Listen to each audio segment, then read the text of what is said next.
Good morning दोस्तों। ये हमारा चौथा भाग है जो हम आज एडवर्ब पार्ट को लेकर समझने वाले हैं। हमने अभी तक एडवर्ब के जितने भी टाइप्स हैं उनको कंप्लीट कर लिया है और आगे हम इसके कुछ यूजेस जो एडवर्ब के ही फंक्शंस हैं और उनको किस तरह से अप्लाई करना है, उनका यूजेस क्या है, उसको हम एक डिफरेंस के तौर पर देखेंगे कि किस तरह से दोनों में कहीं ना कहीं हमको अंतर करना आना चाहिए और ये अंतर कैसे होता है उसको हम वन बाय वन ऑपरेट करना अभी देखेंगे। देखिए, अभी दो फंक्शंस हमारे पास हैं, वेरी एंड मच।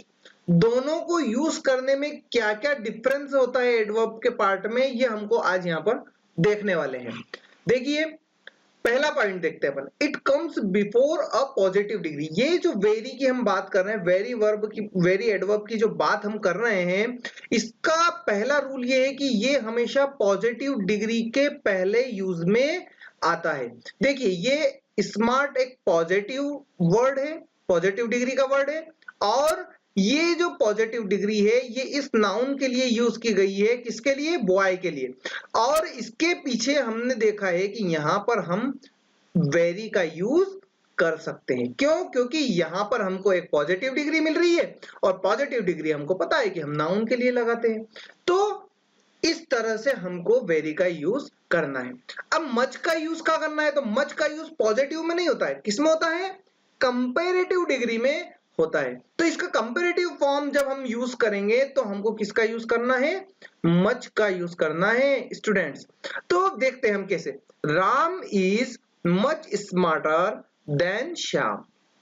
अब देखिए यहां पर कैसे, ये स्मार्टर जो है ये कंपैरेटिव डिग्री है स्मार्ट का। स्मार्ट का कंपैरेटिव होता है smarter, smarter sorry.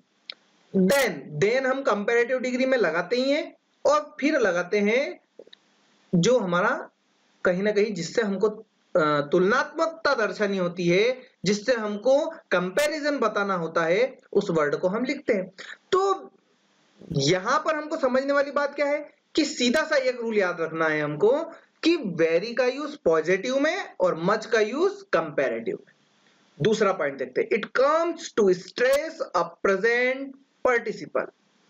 Present participle को स्ट्रेस करने के लिए ये प्रयोग में आता है। देखते हैं कैसे। It is a very interesting story.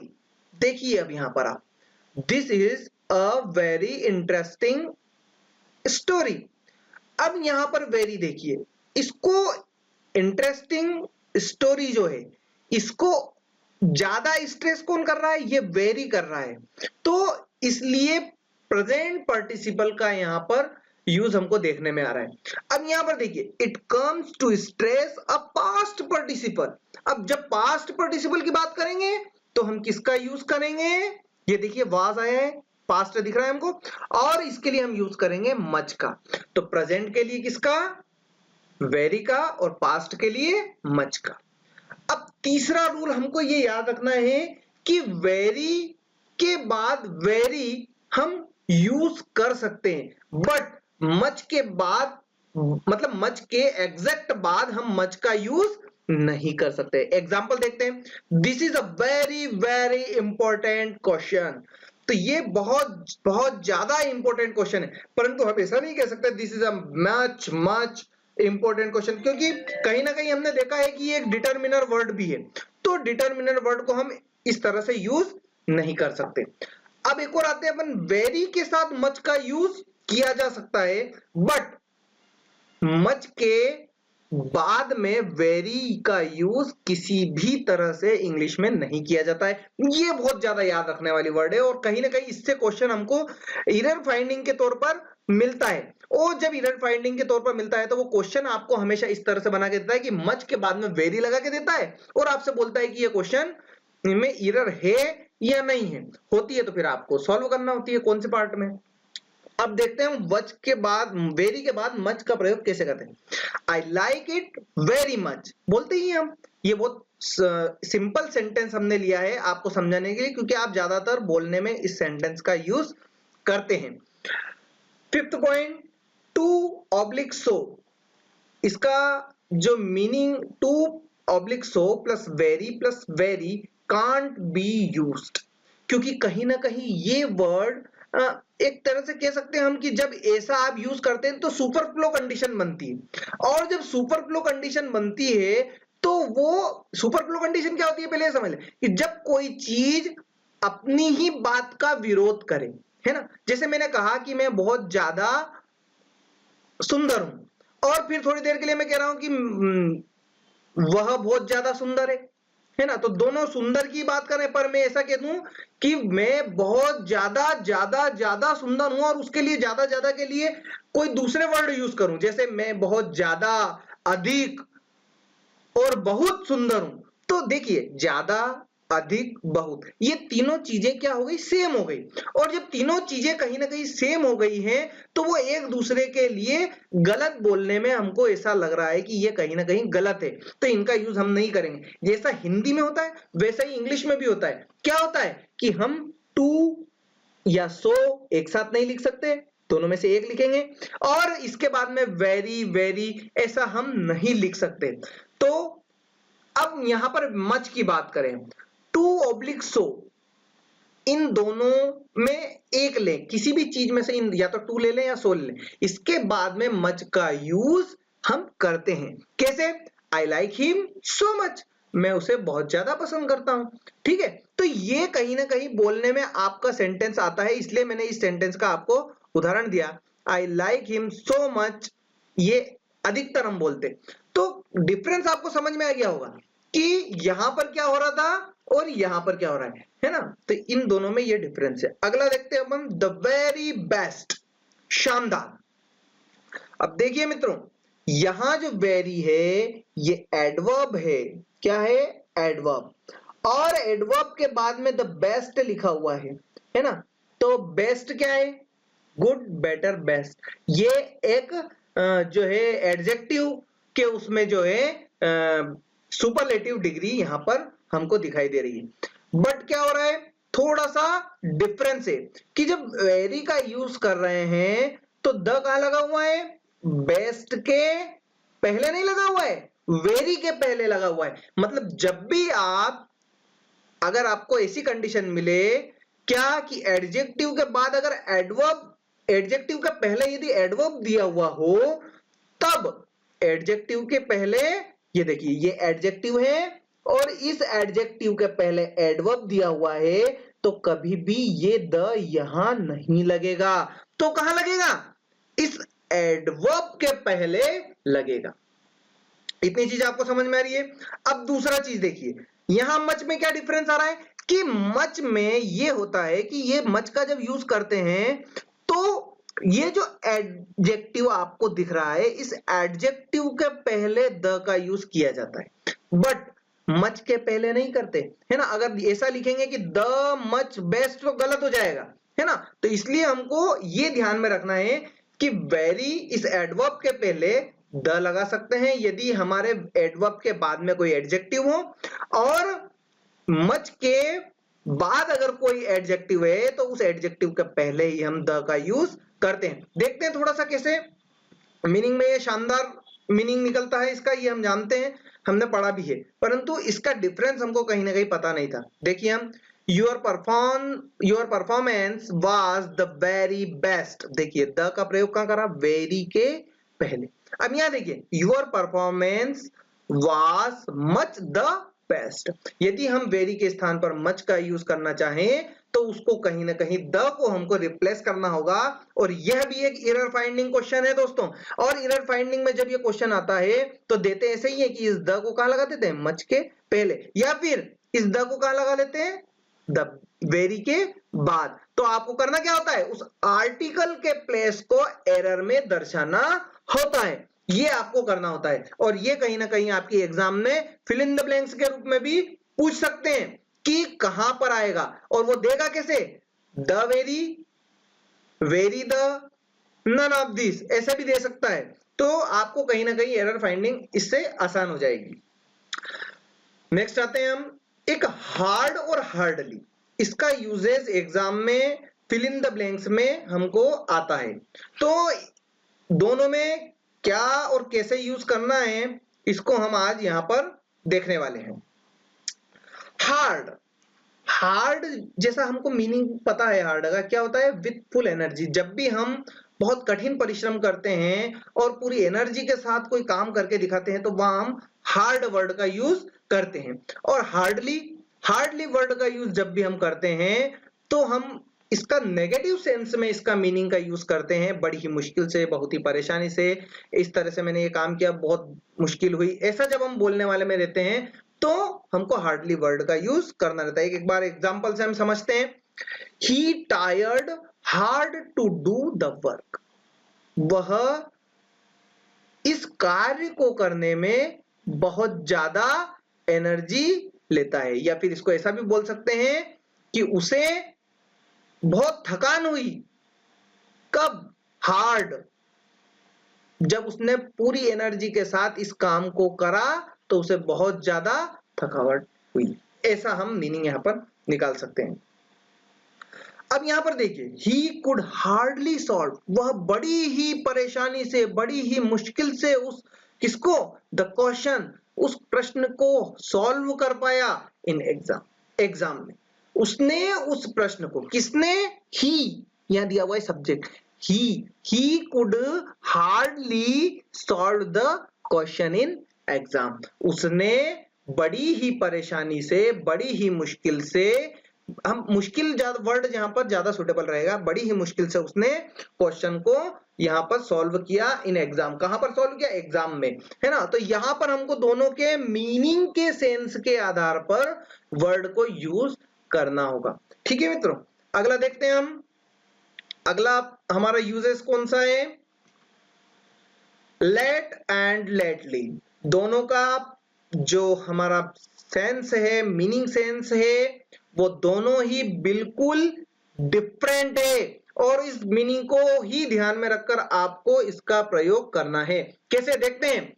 Late, देर से, विलंब से, इसका मीनिंग होता है। एंड लेटली, लेटली का मीनिंग क्या होता है? शीघ्र ही, तुरंत ही। देखो दोनों में कितना डिफरेंस आ गया, जरा सा, केवल हमने क्या जोड़ा इसमें, एल्वा इसमें कंबाइन किया लेट में, और लेट में कंबाइन करते ही ये मीनिंग बदल गया है। और इस मीनिंग को कैसे यूज करते हैं देखिए, एग्जांपल के तौर पर समझते हैं। The train is running late, ये जो ट्रेन है ये लेट चल रही है। और इसका मीनिंग देखते हैं, लेट चल रही है, देर से चल रही है, विलंब से चल रही है, जो भी आपका मीनिंग इसमें, पर मीनिंग सेंस यही होना चाहिए। अगला देखते हैं, ही विल कम लेटली, वह शीघ्र ही आएगा। वह, ये है ही विल का गागी के में हमको फ्यूचर के सेंस में मीनिंग निकालना होगा।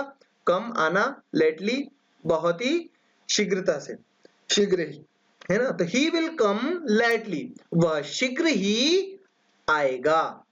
अब थोड़ा सा एक चीज का हमें इसमें ध्यान रखना है, क्या कि लेटली जो वर्ड है इसका प्रयोग कभी भी पास्ट के सेंस में हमको नहीं करना है। प्रेजेंट में कर सकते हैं, फ्यूचर में कर सकते हैं, बट पास्ट में कतई इसका प्रयोग हमको नहीं करना है। नेक्स्ट आते हैं आप, ऑल टुगेदर और ऑल टुगेदर, पर दोनों का मीनिंग अलग है, लिखने का स्पेल अलग है। देखिए यहां पर एल है और दोनों मिले हुए हैं, और ये ऑल टुगेदर कौन सा है, डिफरेंस है। देखिए यहां पे बीच में स्पेस दिया हुआ है, ऑल, सभी, टुगेदर, साथ साथ, सब एक साथ, तो इसका मीनिंग क्या निकला, सब एक साथ। अब यहां देखिए ऑल टुगेदर, तो यहां पर क्या हो गया ऑल टुगेदर का, तो पूर्णतः, पूर्ण रूप से, पूर्णतया, जब भी ऐसी बात निकले, पूरी तरह से, ऐसी जब भी बात निकले तो इसमें हमको डबल एल नहीं लगाना है। और जब हमारा मीनिंग निकले, कैसा मीनिंग ले, सब एक साथ। कुछ लोग क्या होते हैं मित्रों, ऐसा समझ लेते हैं स्टूडेंट्स कुछ कि ये स्पेल गलत है, तो इसको क्या कर देते हो, सही करके इस तरह से लिख देते हैं और प्रयोग यही कर देते हैं, जबकि दोनों अलग अलग हैं, है ना। तो ये बहुत माइनर सी चीजें हैं जो हमको कहीं ना कहीं ध्यान में लाने की जरूरत है ना। अब देखते हैं इसका सेंस क्या होता है ना। अब कभी भी आप ऑल टुगेदर को जब भी सामने पाएंगे तो दोनों का सेंस अलग अलग पाने में बिल्कुल समर्थ होंगे। कैसे, देखते हैं। It is used to the sense of completely. जब भी कंप्लीटली सेंस निकलेगा, पूर्णतः सेंस निकलेगा, पूर्णतः शब्द का शाब्दिक अर्थ हमको पता चलेगा, किससे, इस सेंस में और सेंटेंस में, तो हम किसका यूज करेंगे, ऑल टुगेदर, ये वाला यूज करेंगे। और जब हमको it is used to be the sense of meaning, जब भी हमको अर्थ के आधार पर सब एक साथ इस तरह का मीनिंग का अर्थ जब हमको निकलवाना हो या फिर सेंस में पता चल रहा हो, तो हम किसका यूज करेंगे, ऑल टुगेदर। ये जो स्पेस वाला और ए डबल एल है ना, इसका स्पेल में थोड़ा सा अंतर है, ए डबल एल, ठीक है ना, तो इसको याद रखना है। एग्जांपल देखते हैं, he has all together done the work, उसने पूरी तरह से उस काम को क्या कर लिया है, खत्म कर लिया है, पूरी तरह से कार्य को कंप्लीट कर लिया है। और क्या है यहाँ पे देखते हैं, we went to there and enjoyed the party all together, वह वहां गया एंड और इंजॉयड, और पूरी तरह से उसने क्या किया, उसका आनंद लिया, एंजॉय किया उसने उसको, द पार्टी, किसको एंजॉय किया, पार्टी को एंजॉय किया, ऑल टुगेदर, सबके साथ में उसने पूरी पार्टी को एंजॉय किया। तो ये यहाँ पर आपको दोनों का मीनिंग और सेंस दोनों पता चल रहा है, और हम आप अंडरस्टैंड भी हो गए होंगे इन चीजों से। देखते हैं हम अगले यूजेस की ओर। ये रहा आपके सामने ऑलरेडी, ऑलरेडी, दोनों में बहुत माइनर डिफरेंस है, वैसा ही है जैसा अभी हमने पिछली बार पढ़ा था, और इससे भी हमको कहीं ना कहीं बहुत प्रॉब्लम होने वाली होती है, परंतु आज आपको ये सारी प्रॉब्लम्स कहीं ना कहीं दूर होने वाली है मेरे जरिए। कैसे, ऑलरेडी, इसमें देखिए, इसमें भी वही प्रॉब्लम है। क्या प्रॉब्लम है कि इसमें डबल एल नहीं है। यहाँ पे स्टूडेंट वही गलती करते थे कि ये वाला सही है, ये वाला गलत है, परंतु अब कहीं ना कहीं वो स्टूडेंट जो ऐसी गलती करते थे वो अब इसको करने वाले नहीं है, क्योंकि वो अब इस चीज को समझने वाले हैं। कैसे, ऑलरेडी, पहले ही, और ऑलरेडी व्यवस्थित रूप से, व्यवस्थित रूप में, इस तरह से हम जब मीनिंग का अर्थ निकालेंगे तो दोनों का डिफरेंस हमको पता चल रहा है। एग्जाम्पल देखते हैं, एग्जाम्पल से बहुत ज्यादा अच्छे से समझ में आता है। I have already completed the work, मैंने पहले ही सारा काम कंप्लीट कर लिया है, पूर्ण कर चुका हूं मैं, पूरा कर लिया है। और ऑलरेडी व्यवस्थित रूप में तो कैसे आएगा, द आई वेंट देयर, मैं वहां गया था, एंड फाउंड, और पाया, ऑलरेडी व्यवस्थित रूप से पाया, मैं वहां गया तो मैंने सब व्यवस्थित रूप से सही पाया। ऐसा आपका यहां पर मीनिंग निकलने वाला है। तो आपको यहां पर इसको भी अब गलती, यहां पर इसको समझने में, इसको करने में कोई भी गलती होने वाली नहीं है। अगला देखते हैं हम, ये कहीं ना कहीं आपको हमेशा दिक्कत देते थे, दिक्कत देते हैं, परंतु अब ये सब दिक्कत देने वाले नहीं है। क्यों, देखिए आप, क्योंकि मैं आपके साथ में हूं। सम टाइम, अब देखिए यहां पर सम एंड टाइम दोनों कंबाइन है, एक ही वर्ड से पूरा। सम टाइम, जब स्पेस आ जाए बीच में तो इसका मीनिंग बदल जाता है।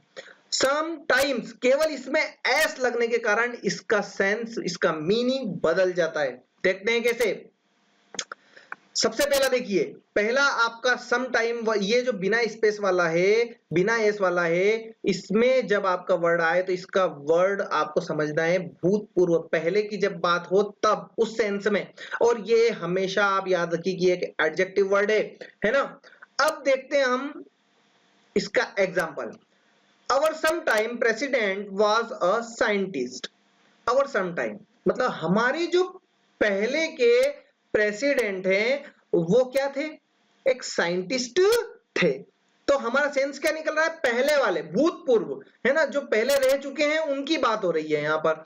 अब दूसरा आ रहा है सम टाइम, इसका यूजेस कैसे होगा देखते हैं। देखिए बीच में क्या आ गया, हमारा स्पेस आ गया, और जब स्पेस आ जाता है तो थोड़ी देर, कुछ समय, कुछ क्षण, है ना, ऐसे सेंस में हम इसका मीनिंग जो है निकालने वाले हैं। I will go there and stay for some time, मैं वहां जाऊंगा, एंड स्टे, और रुकूंगा, फॉर सम टाइम, कुछ ही समय रुकूंगा, है ना। तो यहां पर आपका जो है टाइम को लेकर सेंस बन रहा है, मीनिंग बन रहा है। कि थोड़े समय के लिए, कुछ समय के लिए, कुछ पल के लिए मैं वहां पर रुकूंगा, ऐसा। अब देखिए यहाँ पर तीसरा, समटाइम्स, है ना, कभी कभार। जब भी ऐसा सेंस ऑफ निकालना हो आपको कभी कभी, तो कहीं ना कहीं आपको ये जो है ये आपको इस सेंस में अर्थ देगा। किसमें? कभी कभी सेंस में। तो कैसे देगा? Example, sometimes I forget your name. कभी कभार ऐसा होता है कि मैं तुम्हारा नाम भूल जाता हूं, है ना, ऐसा अक्सर सभी के साथ होता होगा। ये सेंटेंस बहुत सिंपल है, इसीलिए मैंने ये लिया, क्योंकि ये घटना अक्सर आपके साथ होती होगी, क्योंकि हम कभी मिलते हैं और किसी से एक या दो ही बार मिले होते हैं, तो पता चलता है कि हम उसका नाम ध्यान में नहीं आता है। इसलिए ये सेंटेंस आपके लिए बहुत फायदेमंद भी है, आप कभी भी इसका यूज कर सकते हैं। तो समटाइम्स, कभी कभी, कभी कभार, ऐसा जब वर्ड मीनिंग निकले तो आपको एस वाला समटाइम्स यूज करना है ना। इसका मतलब कि कहने का तरीका अलग है और यूज करने का तरीका अलग है, ऐसा नहीं है ना। बोलना हमको मीनिंग अच्छे से अच्छे शॉर्ट वर्ड में, कम से कम शब्दों में अगर हमको समझ में आता है तो ये बहुत अच्छी बात है। और मैं हर चीज को 2 या 3 बार इसलिए भी रिपीट करता हूं क्योंकि कोई बच्चे ऐसा रहता है जो वीक होता है और कहीं ना कहीं उसको समझने में थोड़ा सा टाइम लगता है, तो वो बहुत अच्छे से समझ जाए, इसलिए मैं हर चीज को 2 बार बताने का प्रयास करता हूं। आशा है आपको ये वीडियो पसंद आया होगा और आप जो है इस वीडियो को लाइक करें, शेयर करें, कमेंट बॉक्स में अपनी कमेंट जरूर दें कि आपको वीडियो कैसा लगा। धन्यवाद। आज के लिए इतने यूजेस, इतने जो प्रयोग हैं वो पर्याप्त हैं। नेक्स्ट वीडियो मिलते हैं ब्रेक के बाद। धन्यवाद।